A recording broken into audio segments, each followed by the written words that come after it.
só para a questão da literatura e não ia tratar da arte. Então, a gente tem feito esse percurso até aqui. Hoje, necessariamente, vamos entrar nessa primeira fase, tá? Que é uma fase, a primeira fase do modernismo em si, ela é uma fase que ainda tem um tantinho ali de arte, porque a gente vai falar da Tarsila do Amaral, que, obviamente, vocês já ouviram falar dela, há exposições, já houve, né, várias exposições no CCBB, várias exposições sobre ela, não só no Rio de Janeiro, mas também em São Paulo. Ela foi uma pessoa muito importante. Ela não participou da Semana de Arte Moderna, tá? Mas ela, dentro dessa primeira fase do modernismo, que é a que a gente enquadra enquanto 22, né, de 22 a 30, ela foi extremamente importante, até porque ela foi casada com o Oswald. E aí, tendo sido casada com o Oswald de Andrade, ela ganhou maior repercussão ainda, porque ele foi, né, um grande nome para o movimento que a gente vai ver agora. Tá? Então, estou compartilhando aí com vocês o slidezinho que eu preparei para hoje, tá bom? E nele nós vamos ver um pouco de tudo, né? Vamos começar vendo um pouco de arte e vamos depois partir para as características, para o contexto desse modernismo primeira fase. É claro que quando a gente pensa no modernismo primeira fase, a gente pensa ainda muito nessas influências da semana, né? Lembrando que a semana foi a culminância de todos os artistas, escultores, pintores, músicos, para explodir um pensamento a respeito do que seria a arte, né? Então, cada um se manifestou à sua forma, cada um quis expressar a sua liberdade, que eu acho que é o grande mote do modernismo, sobretudo a primeira fase, tá? Que é, como eu sempre costumo dizer, a primeira fase de cada movimento é a fase mais incisiva, é mais heróica, é mais drástica, porque a gente ainda está muito envolvido com aquela atmosfera que está circulando, né, de pensamento. Então, essa primeira fase, eu falei heróica não é à toa, é porque a primeira fase do modernismo é conhecida como fase heróica, e muitas vezes as provas trazem isso, do tipo assim, a fase heróica representada pelo modernismo, aí tu já tem que se ligar de que está te falando da primeira, tá? Essa fase heróica, normalmente, ela é muito, muito agressiva, né? Qualquer primeira fase de qualquer coisa é considerada mais agressiva. Se você lembrar dos nossos estudos do romantismo, por exemplo, você vai lembrar que a preocupação com a formação da identidade nacional era muito forte lá. Só que, na segunda fase, a coisa já se voltou para o próprio eu. Vocês lembram disso?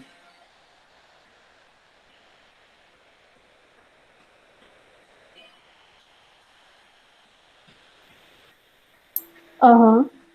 Então, essa segunda fase que já se voltou para o eu, depois mudou o foco para a terceira fase, que foi a discussão sobre os problemas sociais do Brasil, principalmente a escravidão.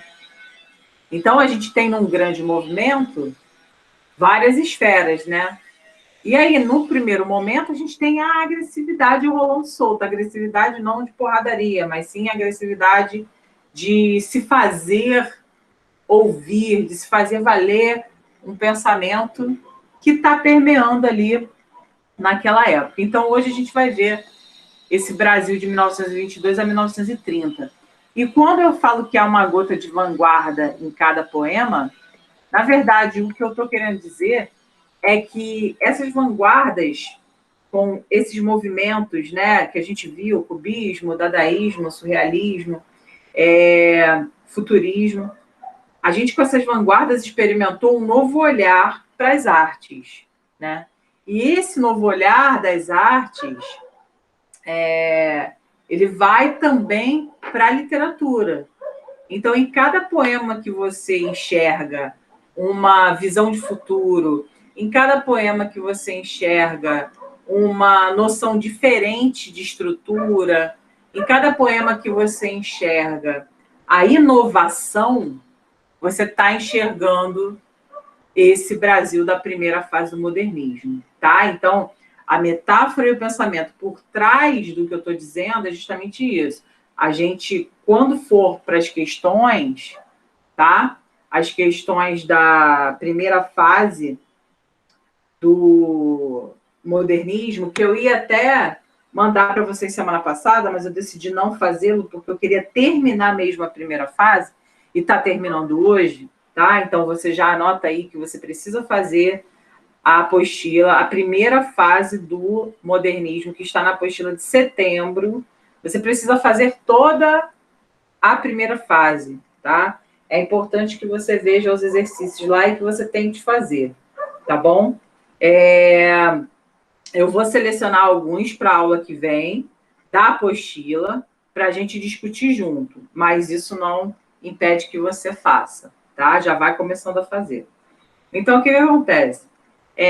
Quando a gente está aqui nesse primeiro momento, que é a primeira fase do modernismo, a gente tem aqui um mote do Mário de Andrade, né? Mário de Andrade diz que vivemos uns 8 anos, até perto de 1930, na maior orgia intelectual que a história artística do país registra. Então, na verdade, quando o Mário de Andrade está falando a respeito disso, e quando ele fala orgia intelectual, é que houve a confluência tão grande, mas tão grande, de pensamentos, de manifestações artísticas no geral, dessa época de 22 a 30, que, cara, sem dúvida nenhuma, a maior revolução artística que o Brasil conhece. Sem dúvida alguma. Então, a gente tem aqui, no caso, um pensamento muito importante que vai fazer com que a gente enxergue tudo de uma maneira muito revolucionária, tá? Essa maneira revolucionária só colocar, calma aí rapidinho. Essa maneira revolucionária vai também reverberar nos poemas. Então, poemas em que você vai ter a utilização do falar do povo, poemas em que você vai ter apenas uma palavra, apenas um verso, apenas 3. Tudo a partir de agora tem de ser visto com esse olhar inovador, com esse olhar diferente, com esse olhar que agora vai poder dar conta do que todo mundo reclamou que não era arte, mas agora vai ser respeitada como tal.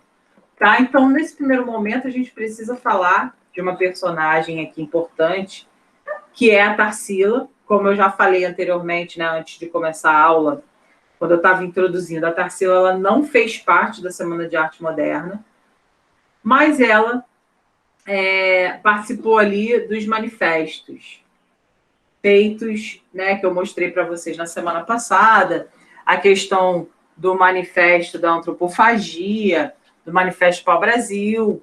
Então, ela se enquadrou, ela teve uma influência muito grande, até porque a ideia do movimento antropofágico nasceu aí de Oswald, e Oswald era o companheiro dela nessa época, era o marido dela. Então, ela teve uma influência muito grande. O Oswald, sem dúvida, entre todos os artistas da primeira fase do modernismo, ele é o que tem mais impacto. Ele é o que tem mais nome. Normalmente, as provas exploram muito ele. Ele é o cara que normalmente vai aparecer. Ele e o Manuel Bandeira, né? Manuel Bandeira, ele tem uma história um pouco sofrida, né? O cara foi, desde o início de sua vida, basicamente desenganado pelos médicos, daqui a pouco eu te conto por quê, mas ele teve uma vida, assim, muito que se preparando para a morte, sabe?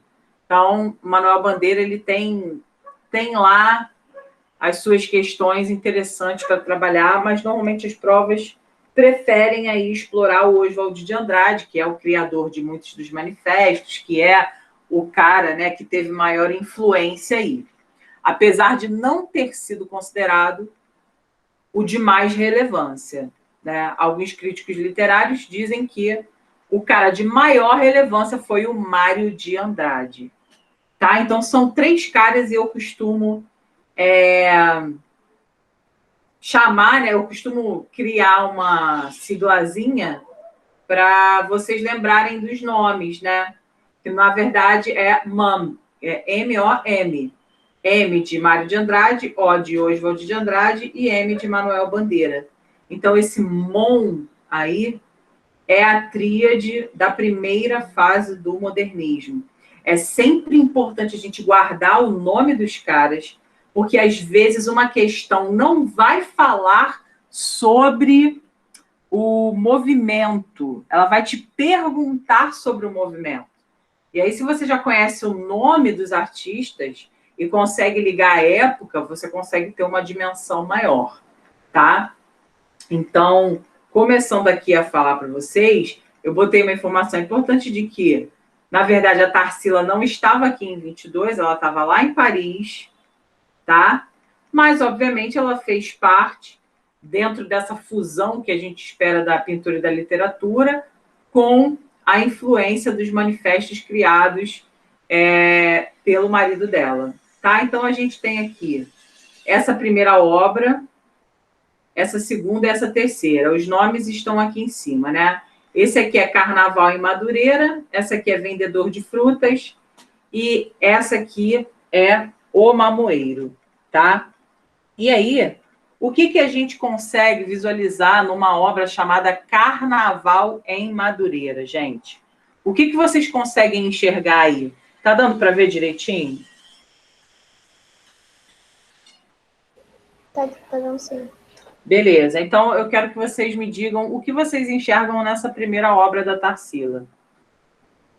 Com a maneira de vocês, tá, gente? Não é para vocês tentarem falar como professor, não. Eu quero que vocês me digam o que vocês enxergam aí.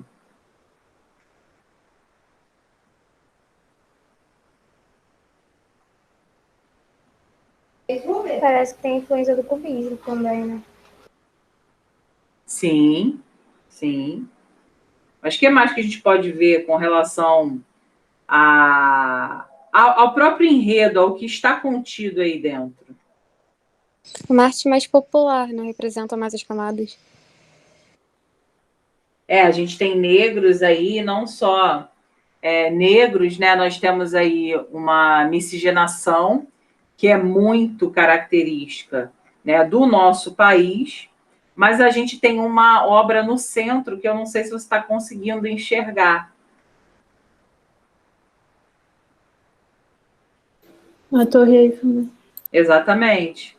Está bem no meio ali de um bairro carioca, né? Então, é bacana a gente pensar que meio que o que ela passou, né? Porque ela estava em Paris na Semana de Arte Moderna, ela trouxe para a sua realidade, que é a realidade brasileira, né? Além de ter explorado essa questão das formas geométricas, né? Que a gente percebe bem, os círculos, os retângulos, os quadrados e tudo mais, mas ela traz a experiência pessoal dela, coloca ali a torre bem no meio de um bairro carioca, com pessoas ao redor, pessoas que normalmente são marginalizadas, que não fazem parte de obras de arte.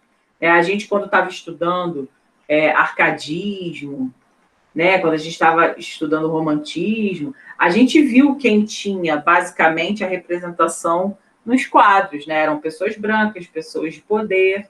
E aqui ela coloca uma representação popular, na verdade, advinda de uma festa popular importante para o nosso país.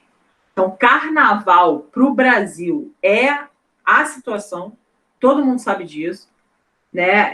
É um momento em que o turismo aqui bomba horrores, é um momento em que a gente levanta muita grana para a nossa cidade, é um momento em que a gente coloca ali na apoteose uma cultura, né? A voz dos marginalizados, porque Normalmente o carnaval, apesar de ser uma festa que envolve muito dinheiro, tem muito ali o sangue das pessoas de comunidade que trabalham para que aquele grande evento possa acontecer.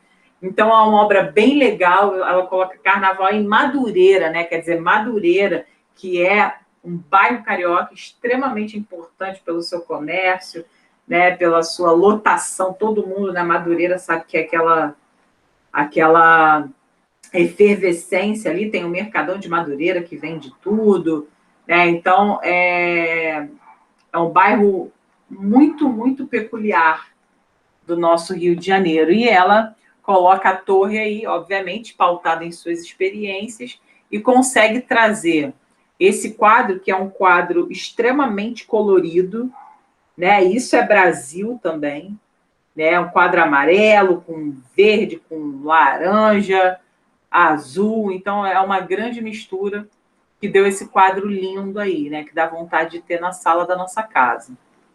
Esse segundo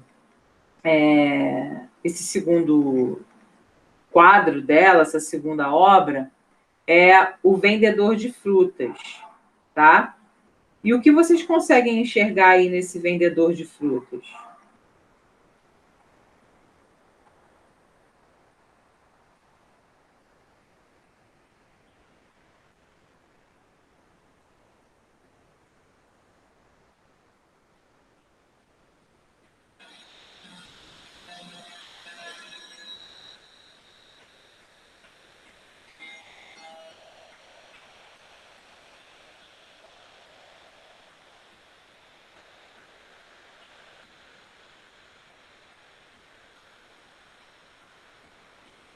Alô?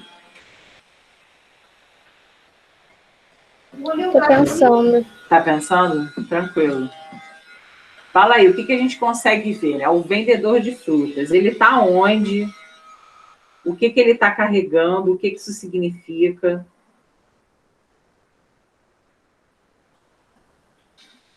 Parece que ele tá levando as frutas para vender em algum outro lugar distante da casa dele, né? Sim, ele está ali no mar, né? Então traz essa questão de ele atravessar, né? Ir para lugares longínquos, na verdade, usando esse barquinho, né? Porque é um barquinho pequeno que a gente está vendo. E aí, o que ele está levando? Ele está levando as frutas, o abacaxi, a laranja, que são frutos aqui do nosso país. Então, a ideia de país tropical aí, que tem essa abundância de tudo que se planta no Brasil, dá. Então, é uma interpretação interessante para você enxergar um quadro desse, né? Quando a gente olha um quadro desse, além das cores que saltam aos nossos olhos, a primeira coisa que a gente tem que fazer é o seguinte: pô, o nome é vendedor de frutas, beleza, então ele está vendendo frutas. Que frutas? O que a fruta tem em relação ao nosso país, né? Qual era a ideia, qual era a concepção da época? Não era criar aí uma literatura genuinamente brasileira com base no povo?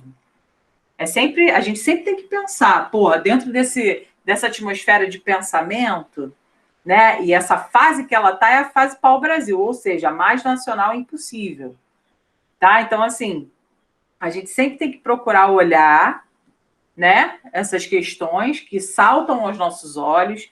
Veja que quem está vendendo, né, não é uma pessoa branca, não é uma pessoa que faz parte da elite, né? É uma pessoa que representa aí o povo mesmo, o povo brasileiro, a nossa miscigenação. Então é bem interessante enxergar isso nos quadros, né? Não ficar apenas na superfície, tá? Então vamos sempre procurar enxergar o que a obra quer dizer, mas não apenas pelo fato de que a gente está vendo um cara com frutas, né? Mas que a gente está inserido num contexto. Eu acho que lembrar do contexto na hora de interpretar, eu acho que ajuda bastante, né? Acho que é bem interessante da gente pensar dessa forma, né? Não só uma parte do que a gente está vendo, visualizando, mas sim também qual é o contexto daquilo, né? Qual era a época que a gente estava vivendo e como isso influenciava, né, na pintura e tudo mais. Tá bom? Esse terceiro aqui é o mamoeiro. E aí eu quero que vocês me digam aí o que vocês conseguem enxergar. Parece que tá retratando um cotidiano, né? Tem ali a mãe com os filhos, né, eu acho. E tem as frutas também. Sim, as frutas sempre presentes, né? Mães com filho, quer dizer, mostrar a vida simples das pessoas, né? As frutas e as plantas que são tropicais. Existe também uma referência, né, para a questão do cubismo, né? Porque a gente tem as formas aqui, ó, não sei se você consegue enxergar, ó, tá vendo? Tem essa questão também do cubismo, que é bastante presente, e aí, obviamente, a gente já sabe, né, a gente começou a aula falando que há uma gota de vanguarda em cada poema, em cada obra, em cada pintura, então a gente precisa sempre olhar, né? A gente vê uma roupa aqui pendurada, uma coisa bem, bem simples, assim, né? A gente percebe uma vida absolutamente diferente da vida que a gente visualizava lá no Barroco, por exemplo, com ouro à beça, com obras de arte. Aqui a gente tem uma vida muito mais simples. A gente está percebendo aqui os hábitos de uma pessoa normal, que está indo para casa com os filhos, né? A gente consegue ver aqui também que há a ocupação das casas, então, de alguma maneira, a gente tem aí as casinhas surgindo, então esse início de ocupação das casas. Então é bem legal observar isso para a gente poder, né, ter outros olhares. Também trouxe esses outros dois aqui, justamente relacionando a essa fase, né, a fase pau-brasil ainda, que é a Cuca, né, feita pela Tarsila, e a Família também, feita pela Tarsila. Veja que a obra de arte ela é um ato político também, de alguma maneira, né? As cores que nós estamos vendo aqui são cores que não são cores retratadas no geral nas obras, nas pinturas. Então é também um ato político muito importante da Tarsila ao pintar, ao fazer as suas pinturas, levando em conta a cor do nosso país, né? A gente tem mais de 50% da nossa população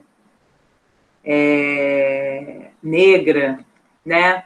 E a gente tem aí o poder, né, da arte em si sempre foi dado às pessoas privilegiadas, quando, na verdade, o nosso povo não é o povo branquinho de olhos azuis. Isso faz parte de uma outra realidade. Então, quando uma artista pinta, né, revela aí para uma obra de arte as pessoas do jeito que elas são, uma nova interpretação das pessoas como elas são, porra, isso é foda. Isso é top de linha, tá?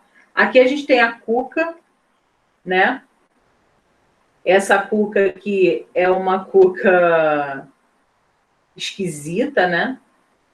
Ela tá no mato, ali com um sapo, um tatu, né, com um bicho que eu não sei dizer basicamente o que é, né, não tem definição, então é uma Cuca diferenciada da Cuca que a gente está acostumada a ver. Ela disse que ela fez, né, nas pesquisas sobre ela, a gente consegue a informação de que ela fez esse quadro aqui para a filha dela, né, pintando a Cuca de uma outra maneira, de uma maneira mais colorida. Aqui eu não sei se vocês enxergam corações, ó. As folhas são em formato de corações, então os críticos literários dizem que ela fez esse quadro para a filha dela, criando aí uma atmosfera diferente daquilo que a gente havia tido contato lá com a Cuca do Sítio do Pica-Pau Amarelo de Monteiro Lobato, tá? E essa família aqui, né, uma família que representa o Brasil, com a cor que representa o Brasil, né, sendo aí uma grande inovação para o momento. Quando a gente pensa em modernismo, a gente pensa em inovação. A gente tem de pensar em inovação, gente. A gente não pode pensar dentro da caixinha quando a gente fala de modernismo, tá? Coloquei aqui abaixo para vocês o seguinte: a fase pau-brasil da obra desenvolve-se a partir de 1924, paralelamente às produções de Oswald, que era justamente o maridinho dela na época, tá? O Oswald é mó safado. Ele já teve vários casamentos, vários relacionamentos, enfim, mas na época ele estava com ela, tá? Nessas telas que a gente viu, a gente consegue ver as composições cubistas, as cores representando o país de fato, e uma nova interpretação das pessoas e de tudo que há no Brasil. Né? Bem interessante, bem legal. Eu recomendo, quando tiver exposição, eu fiquei sabendo que... Vocês ficaram sabendo de alguma coisa que estava tendo exposição virtual, porque agora, em tempos de pandemia, as pessoas não estão podendo visitar os museus, né? Vocês ficaram sabendo de alguma coisa relacionada a isso? Ouviram falar? Eu não vi nada, não. Parece que até o Louvre, até as exposições do Louvre estão sendo virtuais, estavam sendo, né? Porque agora, eu não sei se a França já abriu, acho que a França já reabriu, mas estava rolando isso, né? E é algo bem legal. Às vezes a coisa é de graça e você tem a oportunidade de entrar em contato ali com universos que você não conhece, né? Eu acho bem interessante. Essa fase aqui já é a outra fase da Tarsila, né? Que é a fase antropofágica, né? A gente tem essa ideia aí de devoração, né? De deglutição cultural. Já é uma outra fase. A mais famosa das obras é essa aqui, essa que costuma cair na prova, e se pergunta qual é o movimento aliado a ela, você vai responder modernismo. Se pergunta qual é a influência, qual é a revista que influencia mais, você vai falar que é o Manifesto da Antropofagia. Né? Então, essa aqui é a mais conhecida. Não sei se vocês já ouviram falar nas outras. Essa aqui também é comum em provas. Essas aqui menos, mas são igualmente importantes, tá? Essa aqui, que é uma obra que eu queria ver se vocês lembravam de já ter visto algo parecido com isso. Vocês lembram? Nós já vimos muitas imagens, né? Óbvio, eu não posso exigir que você lembre de todas. Mas tem uma obra que você já viu chamada Sono, que você interpretou para mim dizendo que tinha muletas. Você lembra dessa obra? De que movimento era? Era surrealista, não é? Isso, isso. Era uma obra de Dalí, Salvador Dalí, que era o Sono. E essa aqui dela também é. E aí, costumavam falar que a Tarsila, ela tinha essa pegada surrealista, só que ela nunca nunca disse que se filiou ao surrealismo, né? Ela não definiu muito bem a obra dela, chamando disso, aquilo, faz parte disso, faz parte daquilo. Tanto é que quando se fala sobre Tarsila, se fala sobre Tarsila, não se fala que Tarsila foi X ou Y, né? Então, eu não sei se vocês lembram, mas eu vou mostrar aqui para vocês rapidamente. Deixa eu colocar aqui, já vou mostrar. Só um minuto. Era essa obra aqui, do Dalí, que a gente estudou. Só copiar aqui, para poder botar lá no slide. Olha só. rapidinho. Vou duplicar aqui só para poder apagar. É só para a gente lembrar, tá, gente? Não é... Isso aqui eu não vou deixar, não. Mas é essa obra aqui, vocês lembram?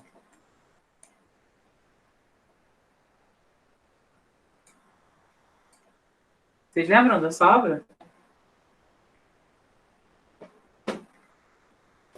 Aham. Que a gente viu, né? A gente viu lá no Salvador Dalí. E ela tem o mesmo nome, né? Então, para uma obra comparar uma produção a outra produção não custa nada, né? Aqui eu lembro que a gente estudou sobre a questão da fragilidade do sono, porque a gente tem muletas aí segurando, né? Então, a gente sabe que o surrealismo tem uma ligação muito forte com o inconsciente, né? Com o mundo dos sonhos. Então, a gente, quando estudou isso, a gente viu. E aí não custa nada, né? Não custa absolutamente nada. Deixa eu deletar esse slide aqui para não mexer no original.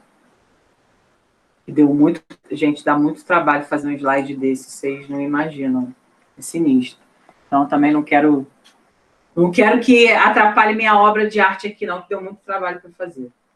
Então, aqui são outras produções, né? Sempre com esse colorido, sempre com essas cores vivas, sempre com vegetação, sempre com a manifestação, de alguma maneira, da nossa fauna, da nossa flora, das nossas belezas naturais. Tá? Então, isso é um ponto importante. A gente tem aqui algumas considerações que eu achei interessante de trazer para vocês, que são análises, né? Falas de críticos literários sobre a questão do movimento antropofágico representado na pintura com a Tarsila. Tá? Eu vou ler aqui para vocês alguns. Referindo-se à antropofagia, Sérgio Milliet disse que foi a primeira vez que, no Brasil, um movimento literário era precedido por um movimento nas artes plásticas. Esta informação está incorreta, pois, para Tarsila, a sua fase dita antropofágica não representou para a artista um movimento, mas um desenvolvimento da sua obra, assim como o dado surreal característico, embora jamais a pintora se filiasse ao surrealismo. Por outro lado, no Brasil, precisamente, foram as artes plásticas com Anita Malfatti e depois com Brecheret e de Cavalcante que abriram o caminho para a renovação da literatura como movimento, e isso no período que antecede a Semana de 22.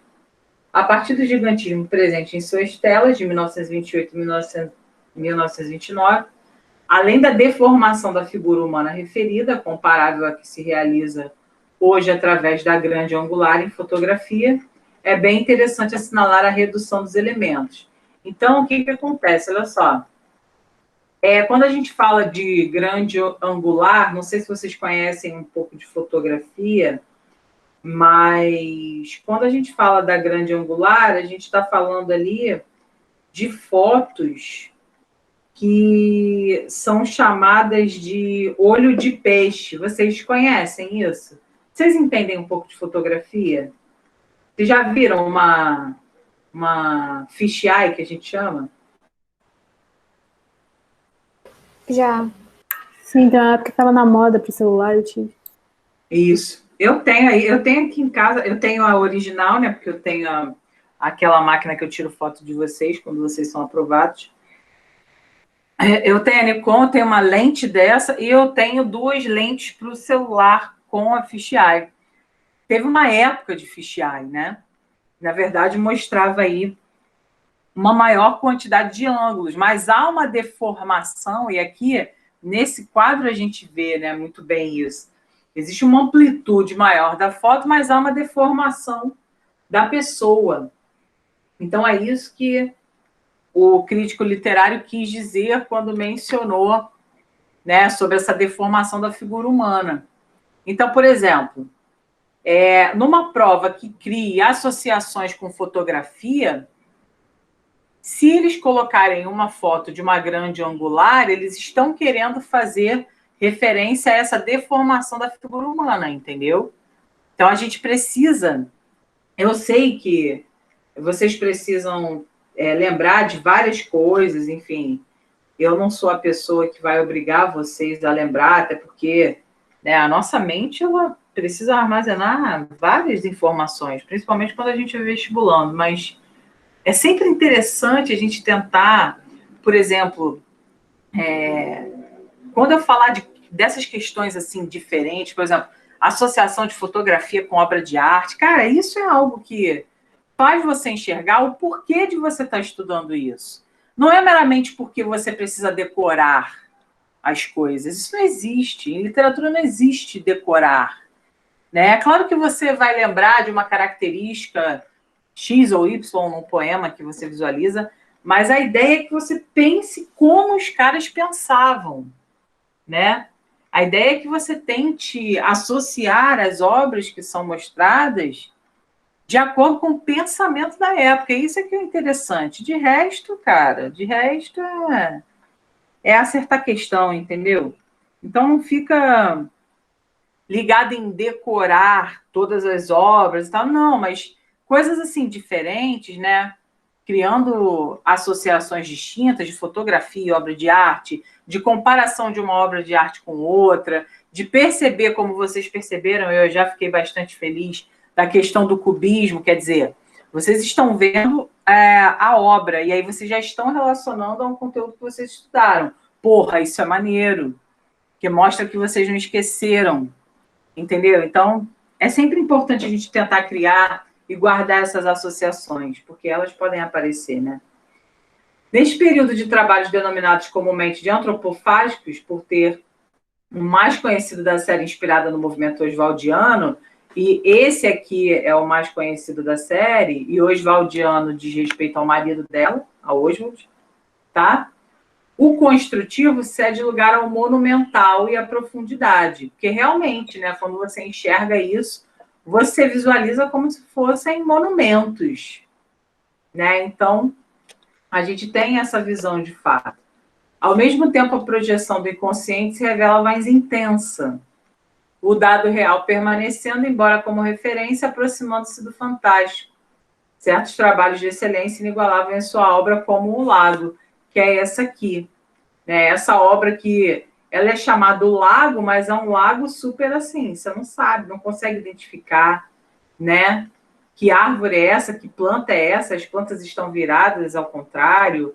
É uma atmosfera meio lúdica, diferente, fantástica, fantasiosa. Então, são questões que a gente precisa dar um certo valor aí, tá? Então, sobre essa questão da Tarsila, eu queria apresentar para vocês algumas obras para vocês terem conhecimento, né? E para que vocês pudessem associar sempre a Tarsila aos movimentos antropofágico e pau-brasil, sempre buscando entender que ela faz parte de um projeto do marido ali, que é o Oswald, que tem de ser o mais incisivo dos modernistas, que ele pretende fazer de fato a deglutição cultural, trazendo o Brasil para a primeira linha e não para a 10ª, tá? Ele quer trazer o Brasil para a primeira linha, e essa metáfora que eu estou utilizando é para demonstrar para você que trazer o Brasil para a primeira linha é trazer o Brasil para ser visto como nós somos de fato.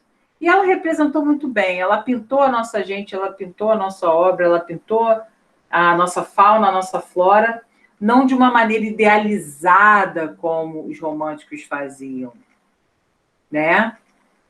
Não com o embranquecimento que os românticos pregavam, principalmente os de primeira fase, mas sim com a nossa realidade e a nossa diversidade. O Brasil, pessoal, o que o Brasil tem de mais lindo e tem de mais distinto é justamente a nossa gente, a nossa fauna, a nossa flora, a nossa cultura. Então, essa cultura não pode ser apagada. Ela precisa ser demonstrada e ocupar esses espaços de poder. E a arte é um espaço de poder, tá bom? Então, eu queria apresentar para vocês, nesse primeiro momento, a Tarsila, né? Enfim, tudo que ela trouxe de contribuição. Agora, quando a gente fala, de fato, do modernismo nos anos 20, a gente precisa lembrar da década de 20 e questões importantes que rolaram, né? A gente tem em 29 a queda da Bolsa de Valores de Nova York, que vocês sabem que foi a chamada crise de 29, né? Vocês já estudaram isso em história? Ou ainda vão chegar lá? Fala para mim. Ainda não. Ah, beleza. Então, vocês ainda vão pegar esse tempo, né, essa referência. Mas, obviamente, vocês sabem o que foi a crise de 29, né, o grande colapso que ela gerou nos Estados Unidos e no mundo, né? E no Brasil a gente estava vivendo os anos finais da República Velha. A gente tem aí em 30 já Getúlio Vargas, e não sei se vocês já viram também, mas se não viram, vão ver com o Gustavo. E a gente tem uma série aí de movimentos, né?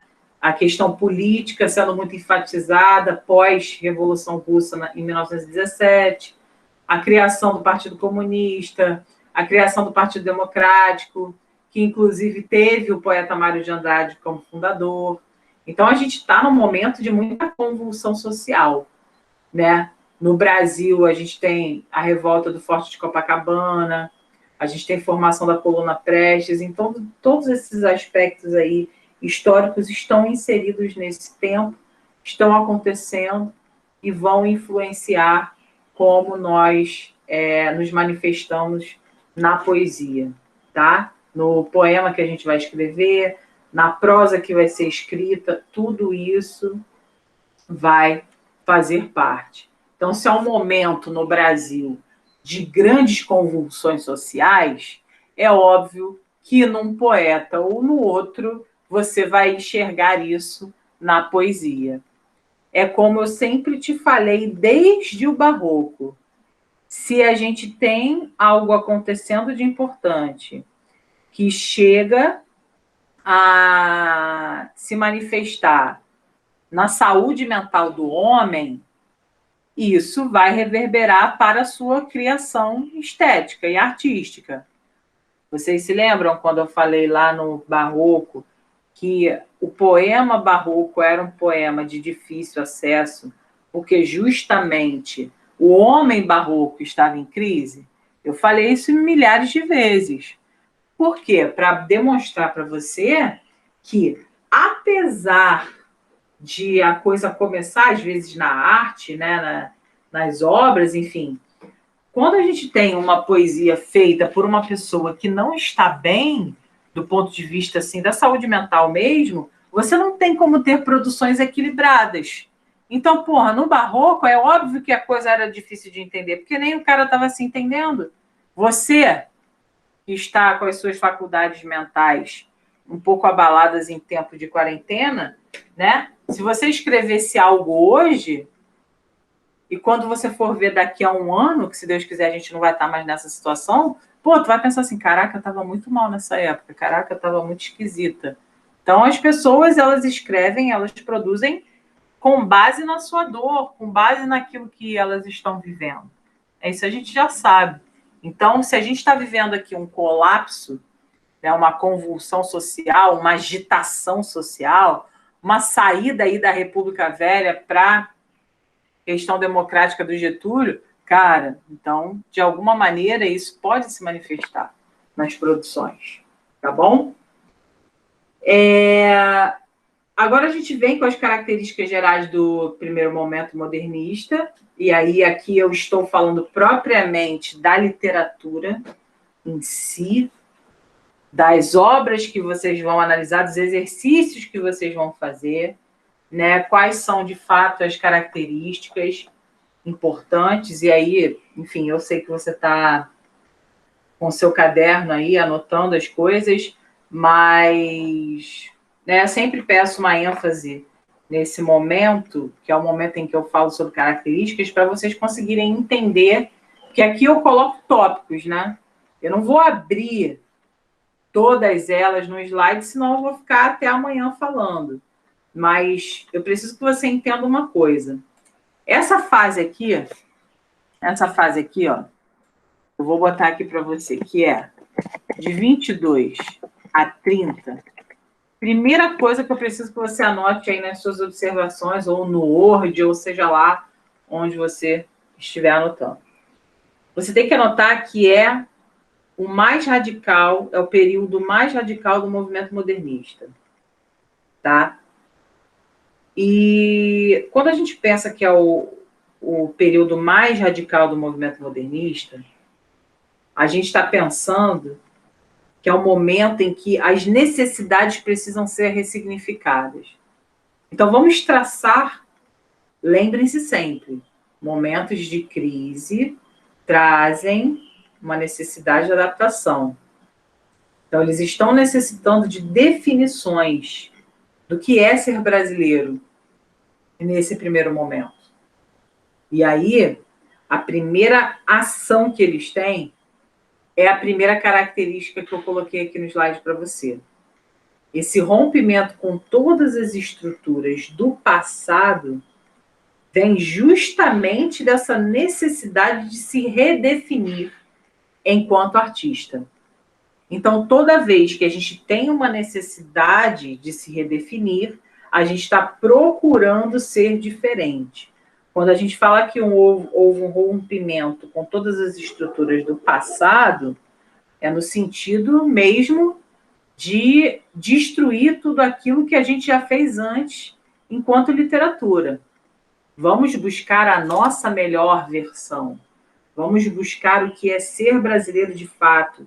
Vamos buscar o brasileiro em si e não o que as pessoas acham que é o Brasil. Não adianta eu ficar copiando a poesia europeia ou o poema europeu se lá eles vivem uma realidade diferente da minha. Veja, aqui existe uma procura pela nossa cultura. E aí, muitas vezes, as provas cobram, né? Ah, mas a primeira fase do romantismo. A primeira fase do romantismo não era assim? Também não queriam construir uma identidade nacional? Cara, na boa, eles queriam criar uma identidade nacional no romantismo. Só que ainda bebendo da água do passado. Aqui, eles não querem criar. Eles querem resgatar o que é ser brasileiro. Então, cara, vamos resgatar essa porra. O que é ser brasileiro aqui? Vamos detonar tudo. Né? Eles têm esse caráter anárquico, destruidor. Eles têm essa coisa de... Tanto é que o movimento antropofagia... Gente, antropofagia.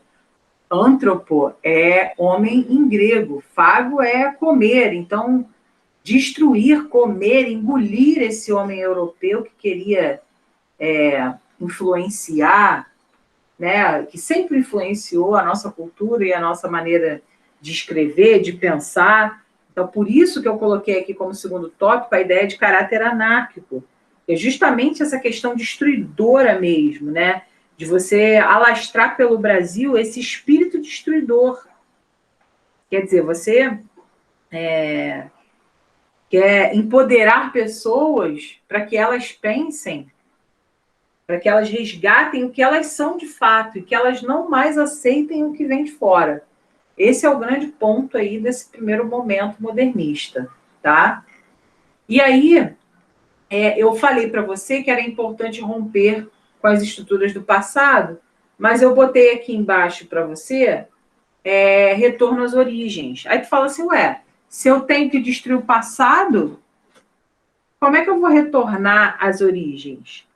Na verdade, quando a gente fala de retorno às origens, a gente está falando de um movimento, tá? Que não está no edital de vocês para cair e tudo mais, mas aqui eu vou mencionar por uma questão, né, de fazer com que vocês compreendam melhor, que é a questão do quinhentismo. Então, retornar à origem significa retornar às fontes quinhentistas, tá? Então, essa manifestação literária dos anos 1500, eu preciso voltar a elas para poder procurar uma língua brasileira. Qual a língua brasileira? A língua falada pelo povo, na rua. A língua de fato, não a língua que veio lá de Portugal, do descobridor, né, de quem descobriu o país, ou de quem chegou aqui, né, e quis impor a sua cultura.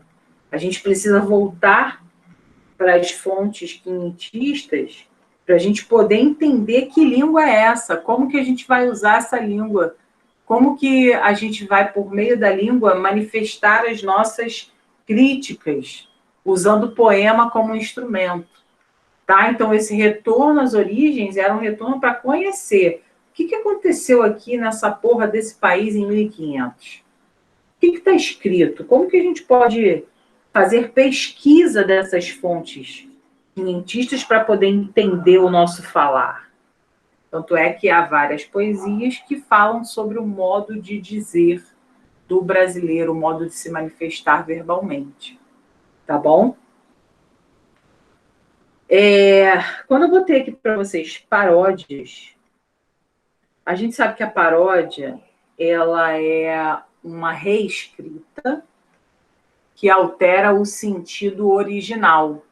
Então, quando a gente está no momento em que a gente precisa redefinir as nossas necessidades, nada mais justo do que repensar a história e a literatura. Por isso que as paródias vêm nesse sentido. Ou seja, eu quero reescrever, eu quero recriar, eu quero reconstruir para poder apresentar para o meu país a verdadeira história e a verdadeira literatura do povo brasileiro. Então, as paródias nesse sentido. Não só paródias no sentido de ridicularizar, não. Era mais para ressignificar, visto que a grande ideia desse primeiro movimento modernista era justamente recriar, resgatar o que era ser brasileiro. Então, se a gente precisar ressignificar aquilo que a gente pesquisou nas fontes quentistas, a gente vai fazer. A gente vai mostrar um índio verdadeiramente brasileiro, né?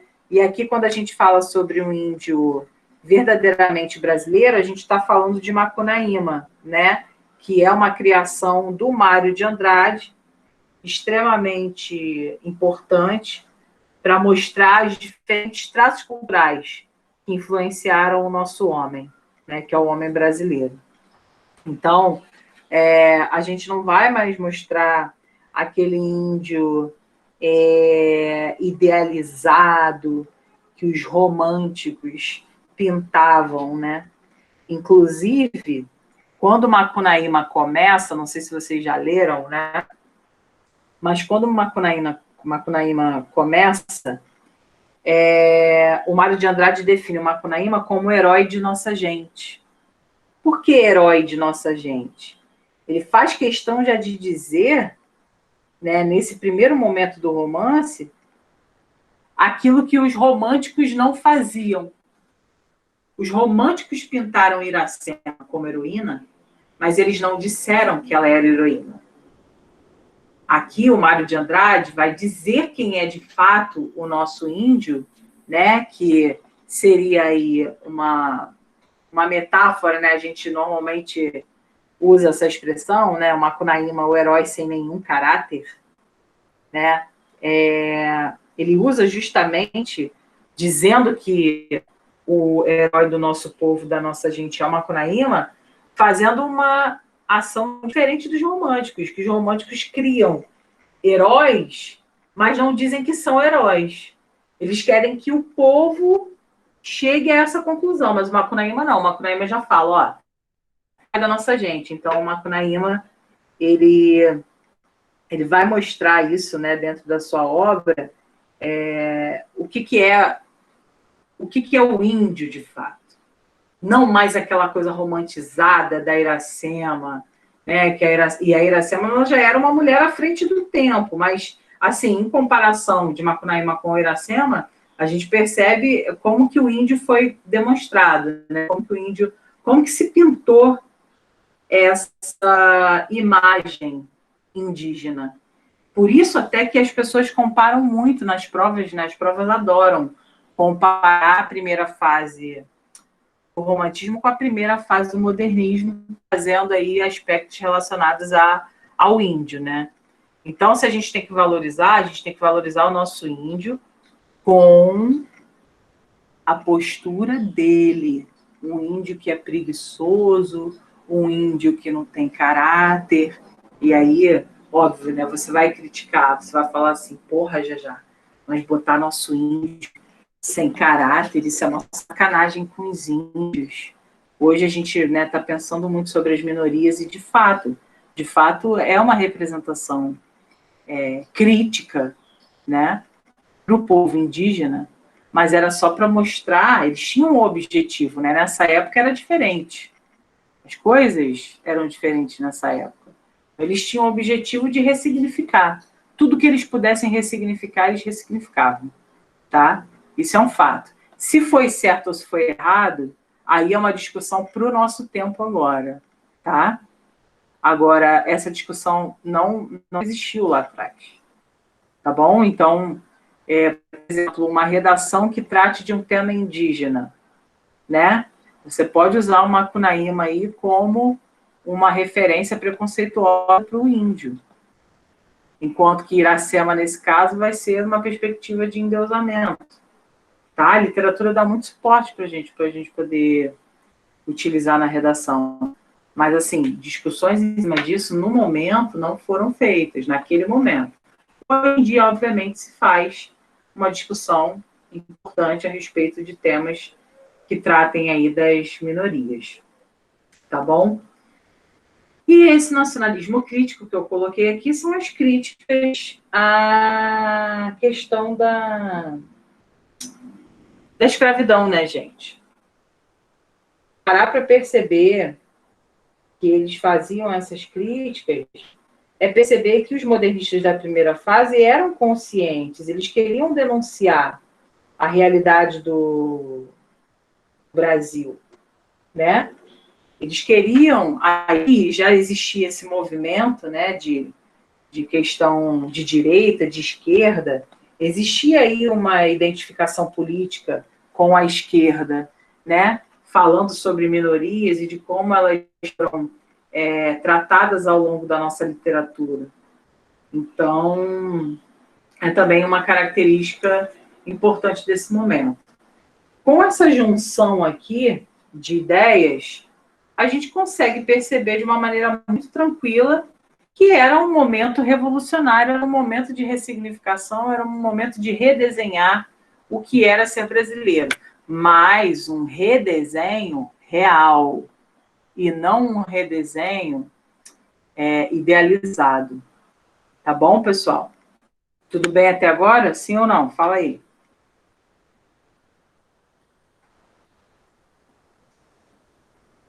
Tudo bem. Beleza. Agora, para a gente fechar, eu vou falar para vocês dos 3 principais escritores, né? E aí vou só apresentá-los de uma maneira que vocês conheçam quem é. E aí, nas questões, na semana que vem, de repente amanhã, acho que eu vou fazer amanhã. De repente eu vou fazer amanhã na aula de texto. Acho que eu vou fazer amanhã isso. Acho melhor. Eu faço as questões com vocês, vou selecionar algumas questões da apostila e aviso vocês no grupo. Ó, galera, vou fazer a questão tal, tal, tal. Aí vocês já se programem para fazê-las também para a gente discutir amanhã. Mas aqui é o seguinte. Quando a gente pensa na produção literária, não se esqueça, tá? Vou botar aqui para você não se esqueça. Quando a gente fala de modernismo primeira fase, vou botar aqui.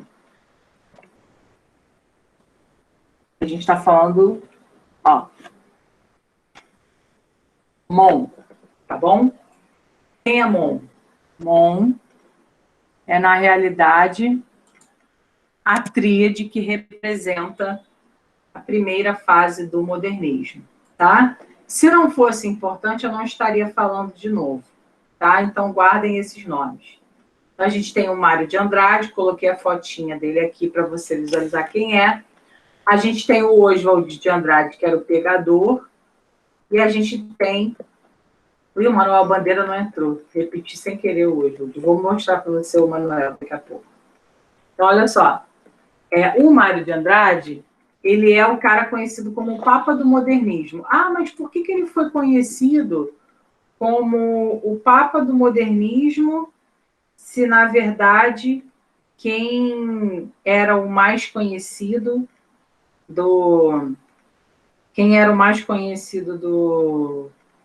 modernismo era o Oswald, né? Na verdade, o Mário de Andrade ele foi conhecido como o Papa, porque ele foi o cara que fez obras assim inacreditáveis do ponto de vista temporal, né? Ele foi o que mais representou, né? Ele criou textos inéditos, jamais pensados. Macunaíma mesmo, né? Foi basicamente aí um dossiê da nossa história brasileira. Então, ele foi muito, muito, muito ovacionado pela população brasileira, né? Ele era um cara muito culto, muito estudioso, né? Ele se metia em várias frentes políticas, literárias, artísticas. Então, ele foi considerado o Papa, né? Mas quem fez mais sucesso, de fato, foi o Oswald, porque o Oswald era mais ousado, tá? E aí, por isso que as provas costumam cobrar mais o Oswald do que o Mário de Andrade. Mas ele é chamado dessa forma, ele iniciou sua vida trabalhando para jornais e revistas. Na época da Revolução Russa, ele lançou o primeiro livro. Ele tinha uma relação com a Anita Malfatti de muita admiração. Então, se diz aí, né, na verdade, que ele usa a Anita Malfatti para dizer, para querer, na verdade, representar nas suas obras o quão maravilhosa a Anita era, o quão revolucionária ela era. Tanto é que ele criou um soneto, olha só, ele é modernista, olha só como as coisas são engraçadas. Ele é modernista, tá? Ele conheceu a Anita, né, a obra da Anita, ele ficou absolutamente espantado com o talento da Anita Malfatti, que foi muito criticada, vocês lembram disso, Monteiro Lobato criticou ela, eu até conversei com vocês na aula passada, mas ele se apaixonou tanto pela maneira como ela trabalhava, né, que ele fez um soneto para ela. Aí tu fala assim, caralho, mas ele não é modernista? Ele está fazendo soneto? Quer dizer, ele é o cara que combate tudo do passado, inclusive o soneto, mas ele fez um soneto para ela? Sim, ele fez. Foi uma maneira de elogiá-la, até porque o soneto, gente, para a literatura, é como se fosse assim, um cinturão do UFC, sacou? É o negócio mais importante que existe, um soneto. Né? Tanto é que é a manifestação métrica mais utilizada na literatura. Então, assim, ganhar um soneto de alguém, isso demonstra que você é super, hiper, mega, ultra valorizado. Então, ele resolveu fazer um soneto. Tá aí pela internet, você acha, tá? Se você tiver a curiosidade de pesquisar.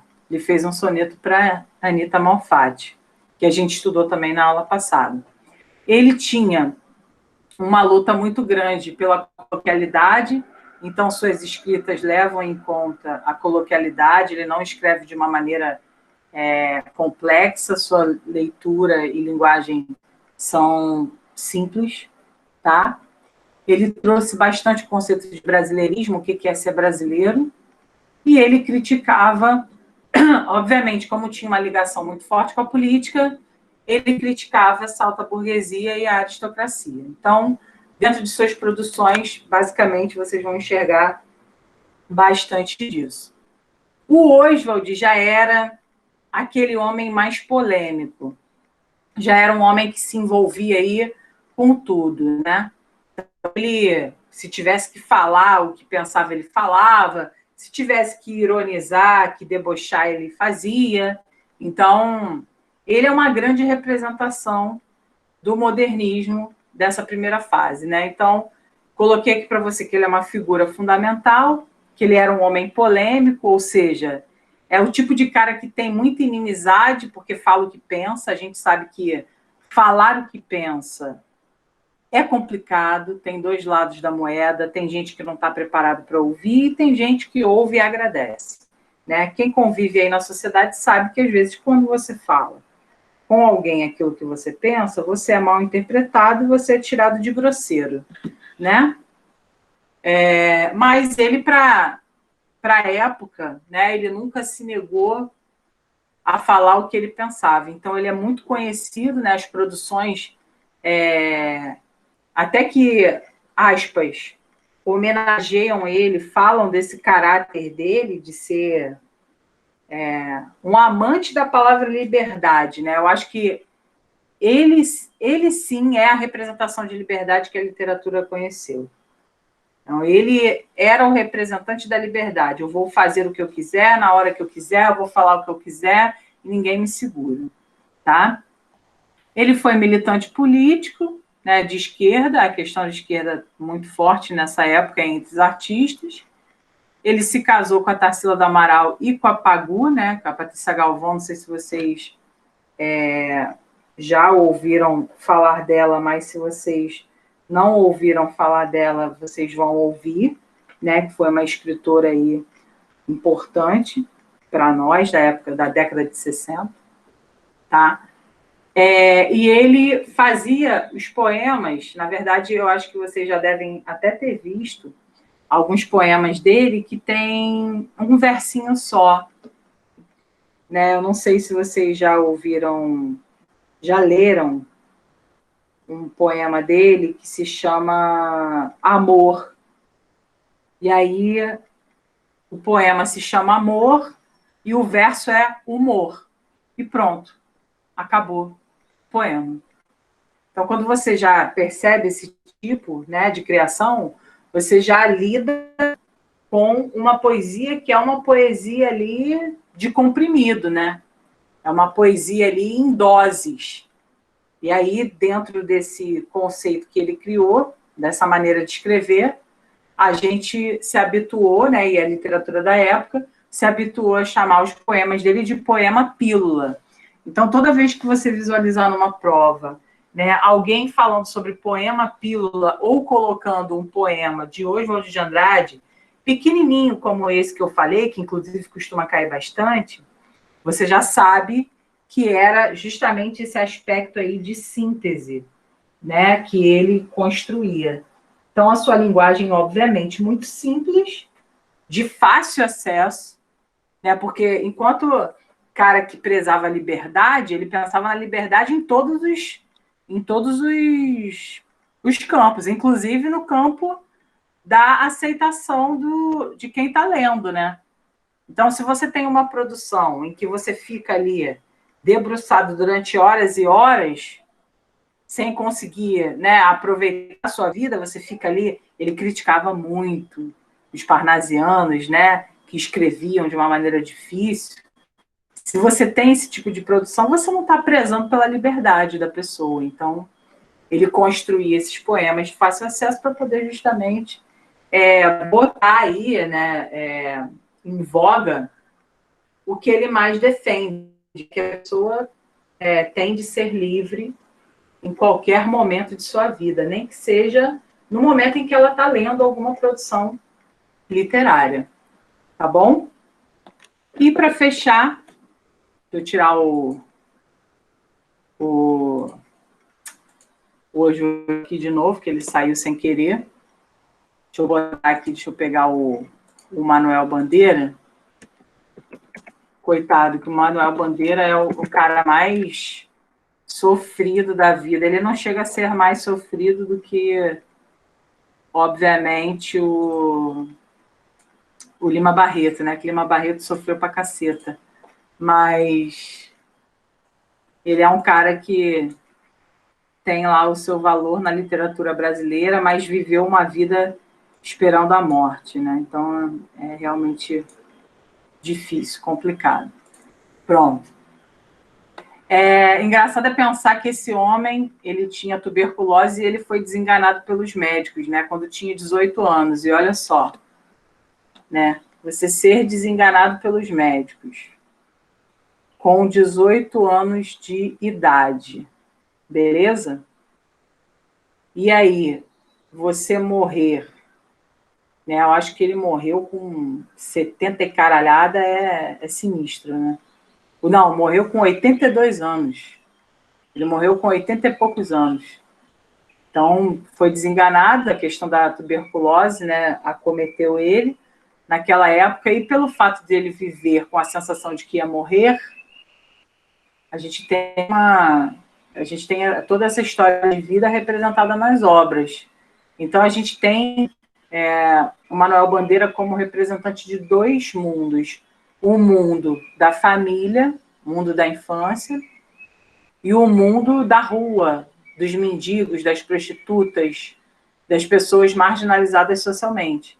Então, ele procurava, né, a gente percebia, é claro, isso tudo é estudo, né, gente, que a gente faz e os críticos literários fazem e passam para nós, de que ele teve essa inspiração, né, que ele teve dois momentos de inspiração. O momento em que ele falou da própria família, falou da questão da morte, porque ele convivia com a possibilidade de morte o tempo todo, e de um outro lado, desse lado dele, de observar prostitutas, mendigos,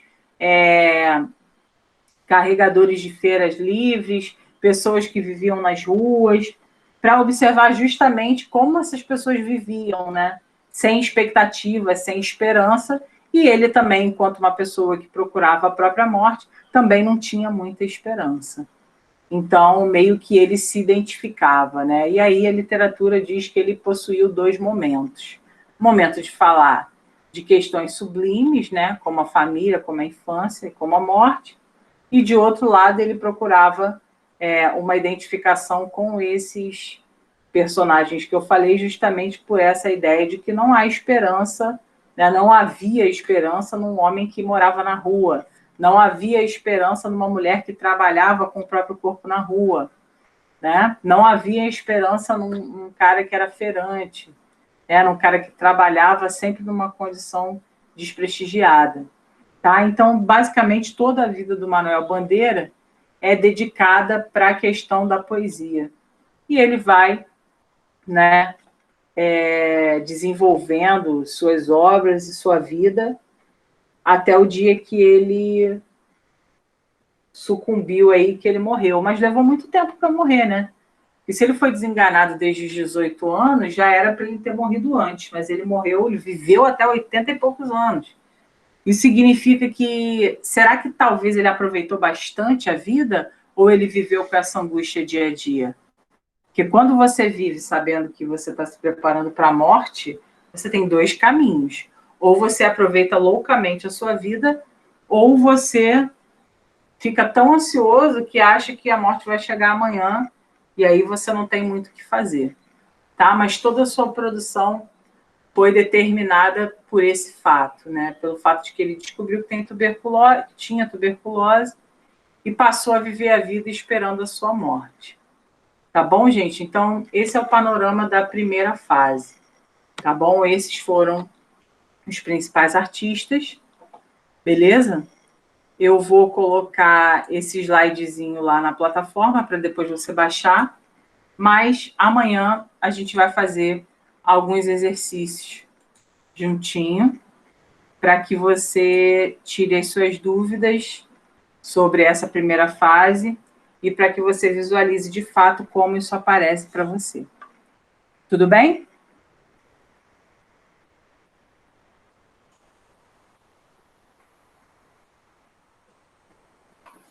Tudo bem. Então tá bom, gente.